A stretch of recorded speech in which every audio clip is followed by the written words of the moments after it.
शिवछत्रपती इयत्ता चौथी परिसराभ्यास भाग 2 पाठ 12वा पुरंदरचा वेढा व तह पान क्रमांक 45 सुरतेवर छापा। या विजयानंतर शिवराय स्वस्थ बसले नाहीत। औरंगजेब बादशहाच्या फौजा महाराष्ट्रात धुमाकूळ घालत होत्या। तेव्हा बादशहावर जबरवचक बसवण्यासाठी शिवरायांनी सुरत शहरावर छापा घातला। कुठे पुणे व कुठे सुरत। सुरत म्हणजे त्यावेळची मुघली मुलखातील मोठी व्यापारपेठ, खूप सधन। शिवरायांनी सुरतेवर छापा घालून लक्षावधी रुपयांची लूट मिळवली। सुरतेच्या लुटीत शिवरायांनी नीती सोडली नाही। चर्च अथवा मशिदी यांना हात लावला नाही। स्त्रियांना त्रास दिला नाही। सुरतेवरील या आक्रमणामुळे बादशाह भयंकर चिडला। त्याने मराठ्यांचे राज्य नष्ट करण्याचा निश्चय केला। मिर्झाराजे जयसिंग या आपल्या बलाढ्य सेनापतीला त्यांनी शिवरायांवर धाडले। त्याच्या सोबतीला दिलेर खान हा आपला विश्वासू सरदार दिला। अलोट खजिना आणि अफाट दारुगोळाही बरोबर दिला। जयसिंग आणि दिलेर खान प्रचंड फौजेसह दक्षिणेत येऊन पोहोचले। स्वराज्यावर फार मोठे संकट आले। सुरतेच्या मोहिमेवरून शिवराय परततात तोच सन 1664 मध्ये त्यांना कर्नाटकातून एक दुःखद बातमी समजली। शहाजीराजे यांचे शिकारीच्या प्रसंगी अपघाती निधन झाले। शिवराय व जिजाऊ यांच्यावर दुःखाचा डोंगर कोसळला।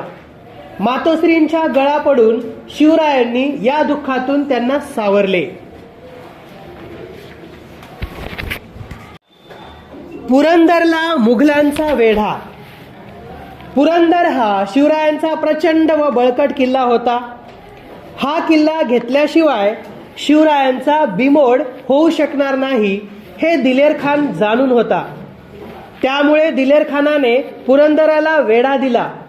त्याची फौज फार मोठी होती, पण पुरंदरचा किल्लेदार मुरारबाजी मोठा जिद्दीचा वीर होता। त्याच्या हाताखालचे शिपाई मोठे शूरगडी होते। हे सारे शूर शिपाई घेऊन मुरारबाजी लढाईला उभा राहिला। दिलेर खानाच्या तोफा कडाडू लागल्या। तोफेचे लाल भडक गोळे किल्ल्यावर कोसळू लागले, पण मुरारबाजी व त्याचे मावळे हटले नाहीत। ते अधिक जोराने झुंजू लागले। मुघलांनी तोफांचा भडीमार केला। माचीचा बुरुज ढासाळला। मुघल माचीवर घुसले। दिलेर खानाने माची जिंकली। मराठ्यांनी वरच्या बाले किल्ल्याचा आश्रय घेतला। ते लढतच राहिले। दिलेर खान आपल्या छावणीतून ही लढाई बघत होता। मुरारबाजी रागाने लाल झाला होता। त्याने 500 मावळे निवडले। त्यांना घेऊन त्याने मुघलांवर हल्ला करायचा बेत केला। बाले किल्ल्याचा दरवाजा उघडला। हर हर महादेव अशी गर्जना करत मुरारबाजी आणि त्याचे मावळे मुघलांवर तुटून पडले। थोडा वेळ भयंकर लढाई झाली। मुघलांचे सैन्य अफाट होते, पण मराठ्यांनी त्या सैन्याचा धुव्वा उडवला। शेवटी मुघलांनी माघार घेतली। ते दिलेर खानाच्या छावणीकडे जीव घेऊन पळत सुटले। मुरारबाजीने त्यांचा पाठलाग सुरू केला। मुरारबाजीचे सैन्य दिलेर खानाच्या छावणीत घुसले। छावणीत एकच गोंधळ माजला। धावा धाव, आरडाओरडा, किंकाळ्या यांचा हाहाकार उडाला। घाईघाईने दिलेर खान हत्तीवर अंबारीत बसला। त्याने समोर पाहिले तो त्यास मुरारबाजी दिसला। मुरारबाजीची तलवार कोणाच्या छाताडात, कोणाच्या मस्तकात तर कोणाच्या कंठात घुसत होती। मुरारबाजी कोणालाही आटोपत नव्हता। त्याचे शौर्य बघून दिलेर खान थक्क झाला। मुरारबाजीचा अतुल पराक्रम। दिलेर खानाला बघून मुरारबाजी चवताळला। कापा, तोडा, मुर्दे पाडा असे ओरडून तो शत्रूवर धावला। त्याची समशेर जोराने फिरू लागली। जो आड आला तो ठार झाला। या एकट्या वीराला मुघलांनी चोहूकडून घेरले। इतक्या दिलेर खान अंबारीतून ओरडला, थांबा। मुघल थांबले। क्षणभर मागे सरले। खान मुरारबाजीला म्हणाला, मुरारबाजी, तुझ्यासारखा शमशेर बहाद्दर मी आजवर पाहिला नाही.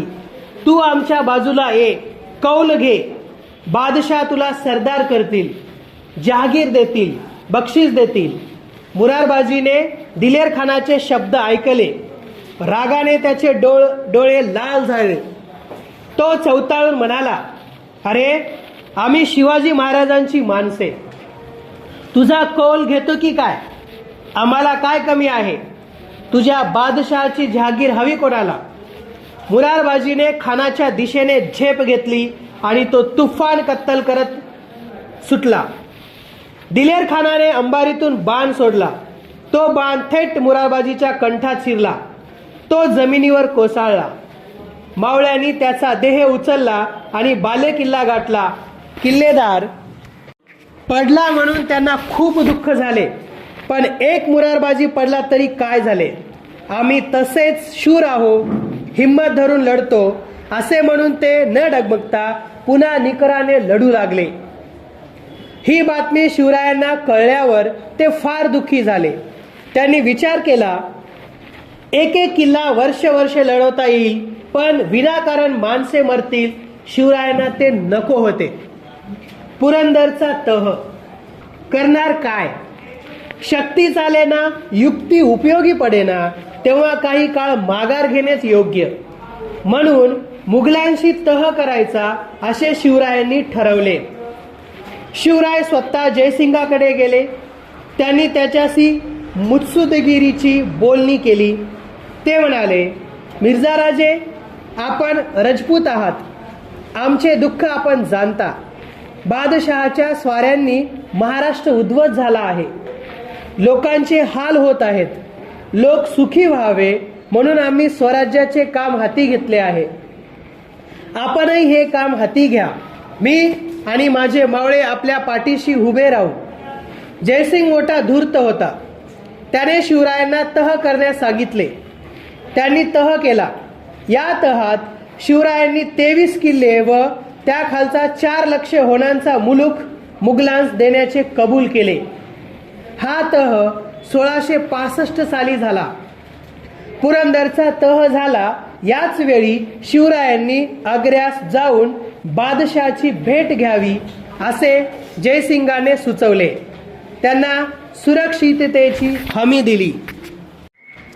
जयसिंगाच्या सूचनेवर शिवरायांनी विचार केला. बादशाह कपटी आहे. स्वतःच्या भावांशी सुद्धा त्याने दगाबाजी केली. हे शिवराय ओळखून होते. तरी पण या प्रसंगाला सावधगिरीने तोंड द्यावे असे त्यांनी ठरवले. आपण बादशहाची भेट घेण्यास आग्र्याला जाण्यास तयार आहोत असे शिवरायांनी जयसिंगाला कळवले.